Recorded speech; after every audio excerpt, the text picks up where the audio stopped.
Mwili wa Koplo Tumsifu namba F7768 wa kikosi cha usalama barabarani wilayani Nyamagana umeagwa rasmi jijini Mwanza na kusafirishwa kwenda Lyamungo kwa mazishi baada ya kufariki dunia kutokana na ajali ya kugongwa na daladala alipokuwa akitekeleza majukumu yake. Ajali hiyo ilitokea Februari 10, 2026 majira ya saa 2 kamili asubuhi katika mzunguko wa Mwanza hoteli barabara ya Kenyatta Road alipokuwa akisubiri kusimamisha magari ili kupisha msafara wa mahabusu kutoka gereza la Butimba.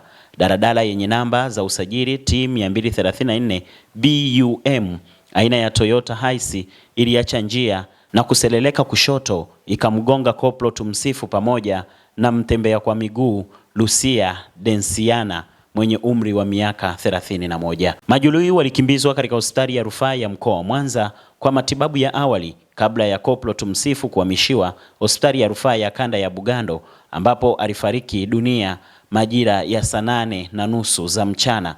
Kamanda wa polisi mkoa wa Mwanza DCP Willibrod Mtafungwa amewaasa askari kuchukua tahadhari wanapotekeleza majukumu yao ili kulinda maisha yao na kuendelea kuwahudumia wananchi kwa mujibu wa sheria. Ndugu zangu wafiwa wote,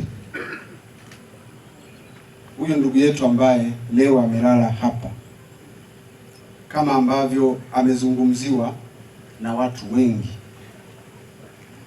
mimi pengine nimzungumzie sasa kama kiongozi wake mkuu. Marehemu alikuwa ni mchapakazi hodari.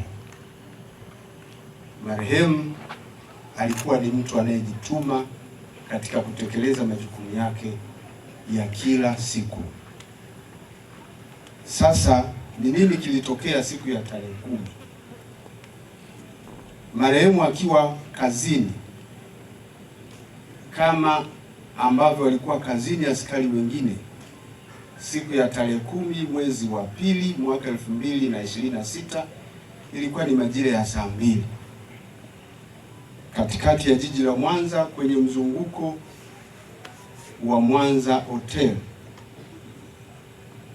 akiwa pembeni anasubiri kupitisha magari, kuzuia magari, kwa sababu wakati huo tulikuwa tunapitisha magari ambayo yalikuwa yanapeleka mahabusu kutoka gereza la Butimba kuelekea kwenye mahakama zetu.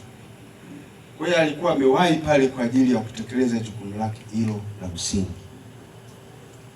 Akiwa katika sare ya jeshi la polisi akitekeleza majukumu yake, ndipo hiyo gari ambayo ni Hiace iliyokuwa imebeba abiria ikielekea uelekeo wa CCM makao makuu, gari hiyo iliacha njia na kuparamia gema lililokuwa pembeni, kwa sababu yeye alikuwa amesimama pembeni mwa barabara akitekeleza jukumu lake.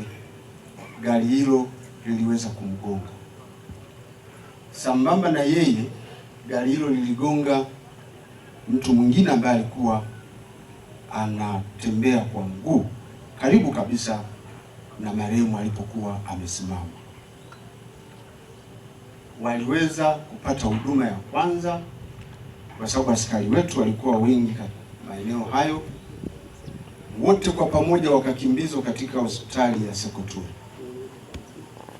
Mheshimiwa Mkuu wa Mkoa na ndugu waombolezaji wote, jeshi la polisi tunawashukuru sana madaktari wa Sekoture ambao kwa kiasi kikubwa walijitahidi kuokoa maisha yao wale majeruhi wote wawili. Baadaye marehemu hali yake ilionekana sio nzuri sana,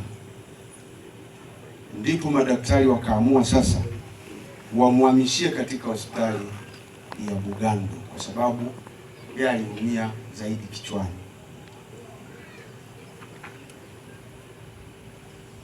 Madaktari wa Bugando wamejitahidi kwa kiasi kikubwa sana.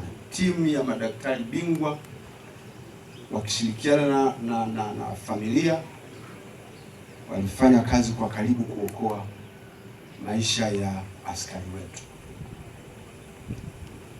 Katika jitihada hizo sisi jeshi la polisi ilibidi tuwasiliane pia na makao makuu ya jeshi ili kuona, baada ya kushauriana na madaktari, kama kuna uwezekano ikibidi ahamishwe apelekwe kwenye hospitali kubwa pengine zaidi ya hiyo. Lakini kwa hali yake ilivyokuwa, madaktari walishauri kwamba kwa hali ile asingeweza kwenda popote. Kwa hiyo waliendelea kupambania uhai wake hadi siku ya Ijumaa majira ya saa 8:30 mchana, ndipo jitihada za binadamu zilishindikana na hatimaye marehemu akawa mpendwa wetu akawa amepoteza maisha. Jeshi la polisi tunapenda kutoa shukrani zetu za dhati kwa madaktari wa Sekoture, kwa madaktari wa Bugando ambao walifanya jitihada kubwa wakijitahidi kunusuru maisha yake. Tunawashukuru sana. Mheshimiwa Mkuu wa Mkoa na ndugu waombolezaji wote, baada ya tukio hili kutokea, Jeshi la Polisi mkoa wa Mwanza kwa kushirikiana na ndugu wa karibu na majirani hususan wa eneo hili na wadau wetu mbalimbali ambao tunashiriki kufanya kazi pamoja, tumeweza kushughulika na msiba huu tangu mwanzo mpaka sasa, ambapo rambirambi zetu ni kama ifuatavyo. Mkuu wa Jeshi la Polisi Tanzania ametoa rambirambi shilingi milioni 2,